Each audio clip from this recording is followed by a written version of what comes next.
Assalamualaikum warahmatullahi wabarakatuh. Nama saya Fendi Cahyadi dari Universitas 19 November Kolaka, Fakultas Keguruan dan Ilmu Pendidikan, Program Studi Pendidikan Kimia, tahun angkatan 2018. Nah, pada kesempatan kali ini saya akan memaparkan materi mengenai kromatografi kertas, yang dimana materi kromatografi sendiri sudah dibahas oleh kelompok 1. Untuk mengetahui video yang lebih jelasnya, linknya ada di deskripsi. Oke. Nah, pada kesempatan kali ini kita lebih dulu mengetahui mengenai tentang atau definisi dari kromatografi sendiri. Kromatografi sendiri adalah suatu metode yang digunakan untuk menganalisis suatu zat atau senyawa kimia yang dengan absorpsi yang menggunakan zat penyerap. Nah, zat cair itu sendiri dibiarkan untuk mengalir pada zat penyerap itu sendiri. Nah, contohnya pada kapur ataupun contoh yang lainnya. Kromatografi ini sendiri memiliki istilah kroma yang berarti warna dan grafin berarti menulis. Dan kromatografi ini sendiri yang pertama kali ditemukan oleh Michael Swiss, yang yaitu seorang ahli botani dari Rusia. Dalam percobaannya, ia telah mampu memisahkan klorofil atau zat-zat warna pada tumbuhan dengan menggunakan serbuk kalium karbonat yang diisikan pada kolom kaca yang menggunakan pelarut, yaitu peleum ether.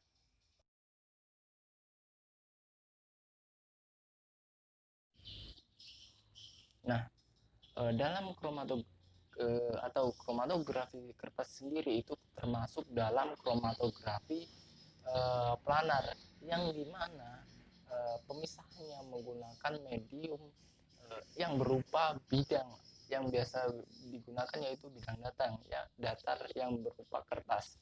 Nah, semua kromatografi melibatkan dua fase, yaitu fase diam dan fase gerak, termasuk kromatografi kertas ini, di mana dalam fase diam itu sendiri dapat berupa padatan ataupun cairan, sedangkan fase gerak dapat berupa cairan ataupun gas. Lanjut pada manfaat dari kromatografi kertas itu sendiri, yaitu digunakan untuk memisahkan campuran dari substansinya menjadi komponen-komponennya. Adapun prinsip dari kromatografi kertas sendiri adalah pemisahan senyawa berdasarkan perbedaan distribusi senyawa fase diam dan fase bergerak. Campuran akan terpisah disebabkan adanya proses migrasi yang dinamis dalam suatu sistem yang terdiri dari dua fase.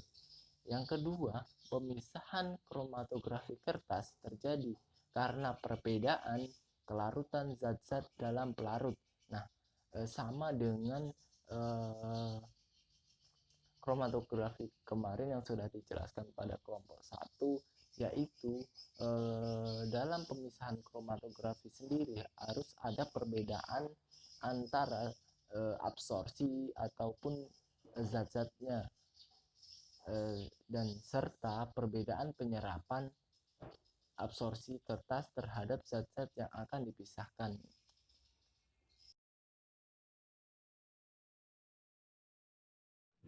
Baik, bismillahirrahmanirrahim. Di sini saya akan melanjutkan pemaparan materi yang telah dijelaskan oleh rekan kelompok saya, yaitu Fendi Cahyadi.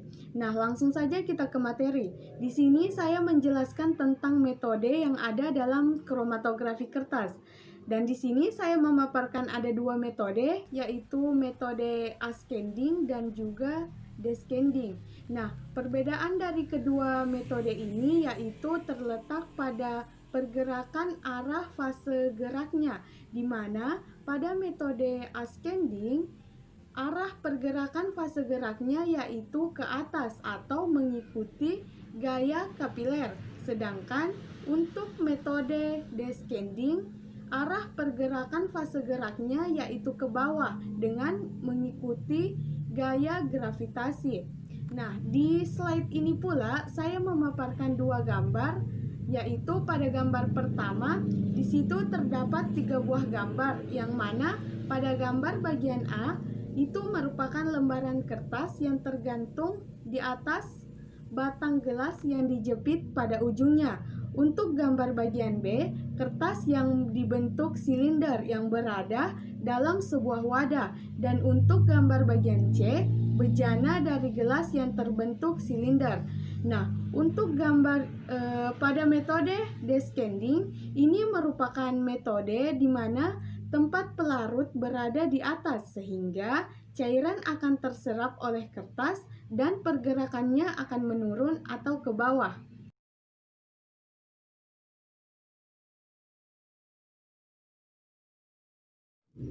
Nah, selanjutnya adalah faktor yang mempengaruhi kromatografi kertas. Dari slide di samping, kita bisa lihat bahwa terdapat 5 hal yang dapat mempengaruhi kromatografi kertas ini. Yang pertama yaitu pelarut yang digunakan, di mana dalam kromatografi kertas ini, pelarut yang digunakan adalah pelarut nonpolar. Yang kedua yaitu suhu atau temperatur yang kita gunakan dalam analisis ini. Yang ketiga adalah ukuran bejana atau wadah atau biasa disebut dengan ruang pengembang. Dan yang keempat adalah jenis kertas yang kita gunakan untuk dilakukan dalam uji ini. Dan yang terakhir adalah sifat dari campuran uji yang kita gunakan.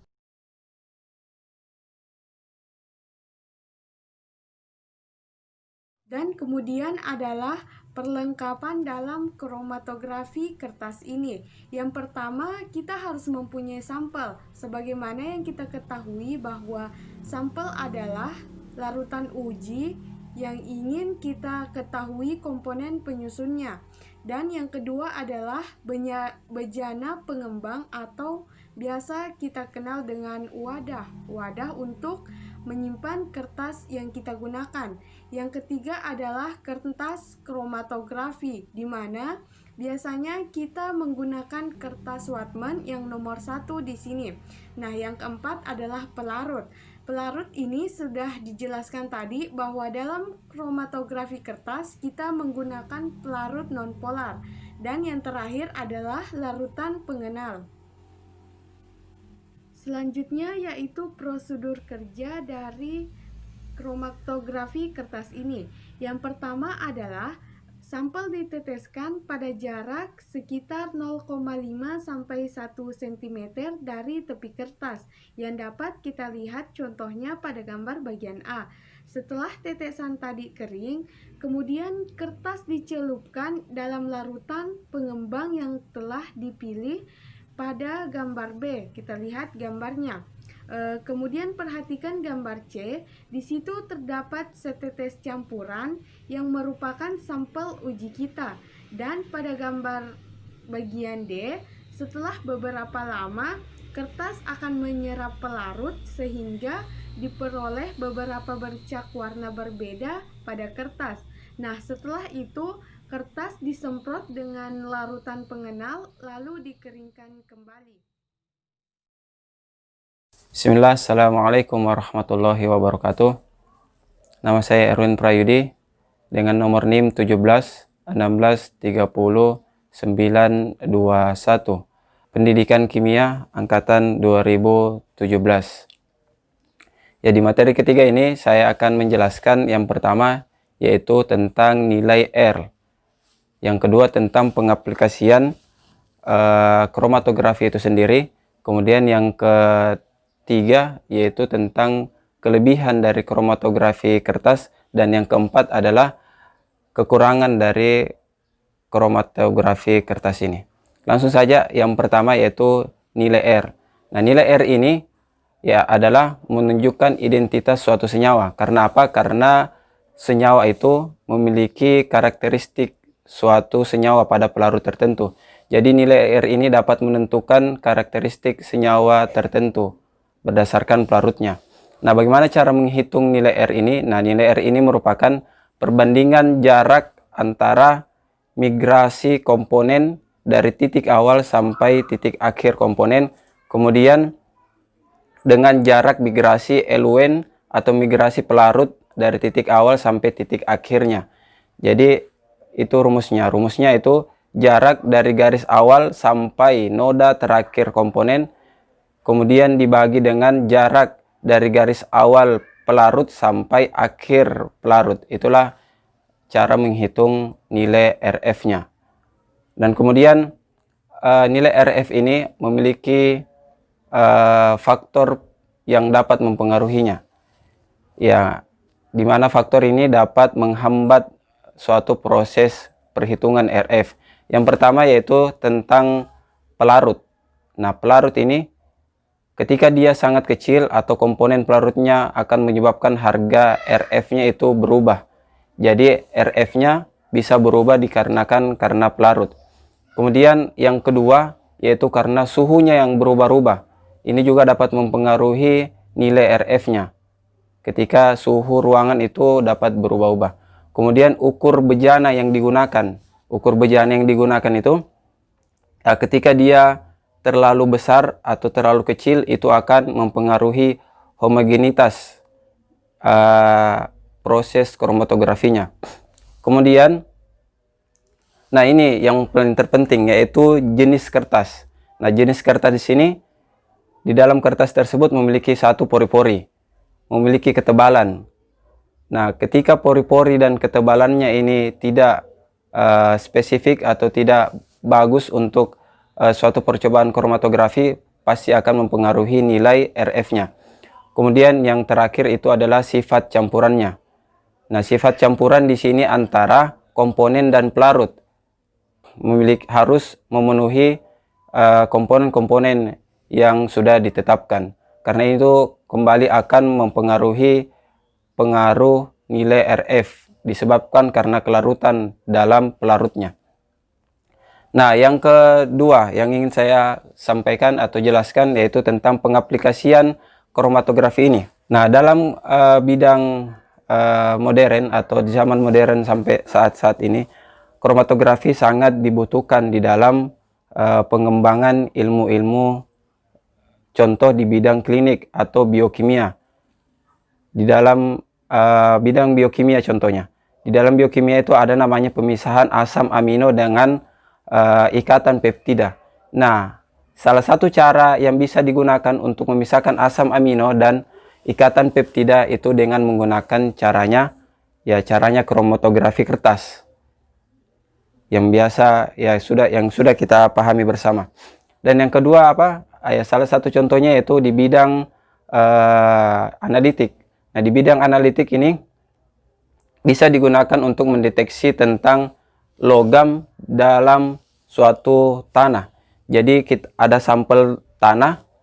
Nah, dengan menggunakan kromatografi kertas ini kita bisa deteksi apakah di dalam tanah tersebut ada logam atau tidak. Nah, itu salah satu atau beberapa contoh pengaplikasian kromatografi kertas. Dan masih banyak lagi yang saya tidak bisa sebutkan satu persatu. Nah, kemudian yang selanjutnya yang ketiga. Nah, yang ketiga ini saya akan menjelaskan apa sih kelebihan dari kromatografi kertas ini. Nah, tentunya di dalam suatu metode, antara metode yang satu dengan metode yang lainnya memiliki kelebihan dan kekurangan. Nah, kelebihan di kromatografi kertas ini, yang pertama dia tidak perlu peralatan yang teliti dan mahal. Karena kita hanya membutuhkan bejana, pelarut, sampel, kemudian dengan kertas kromatografi, itu saja. Tidak perlu peralatan yang sangat mahal dan teliti.